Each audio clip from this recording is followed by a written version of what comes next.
Treviso si è un pochino addormentata ora, vediamo se riuscirà a replicare, si affida al suo giocatore di maggior talento, ovvero David Logan. Gran penetrazione, alza la parabola, c'è lo squillo di Logan, ma Cremona è già dall'altra parte. Taibi segna ancora, c'è anche il fallo, Cremona non perde tempo. Poi Nikolic prende il tiro da 3 punti, lo sbaglia, ma ancora segue a rimbalzo e regala un altro possesso a Treviso. Spara Charles Cook e va a bersaglio, è il canestro del sorpasso per la De Longhi. Il tiro contro Gazzotti, altro errore, riparte Cremona con Saunders. Il tiro difficilissimo ed è un gran canestro quello di Wesley Saunders.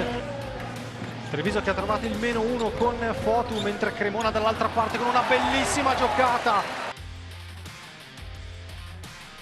Quindi avere un giocatore come Ruziar dalla panchina è assolutamente un lusso, come un lusso è questa partenza di Tessitori clamorosa per un giocatore di quella stazza. Cestistico di casa nostra, e quindi è un piacere ritrovarla, seppur con una società diversa, come è un piacere vedere passare la palla ad Isaac Fotu. Il rimbalzo è proprio di Cook, che vuole subito partire in contropiede, alzare il ritmo, lo scarico per Logan, ricezione, tiro immediato, seconda bomba in fila. Treviso c'è, non molla per nulla questa partita. Diner per Taibi, che non controlla bene, riesce però a scaricare nuovamente per Diner, assist fantastico, non si sa dove abbia fatto passare quel pallone. È accoppiato con Gazzotti, lo scarico un po' tardivo, poi Nikolic in qualche modo deve tirare, scarica invece per Logan, tiro da 3 punti allo scadere dei 24 di tabellone.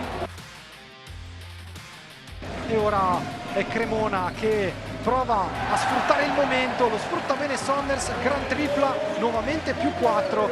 Non ha voluto fare fallo giustamente Treviso e Cremona ha avuto la necessaria pazienza per arrivare fino in fondo. Cook, poi arriva il blocco di Tessitori per Logan, che prende subito il tiro fuori più libero, ma lo manda a bersaglio. Gran canestro di David Logan.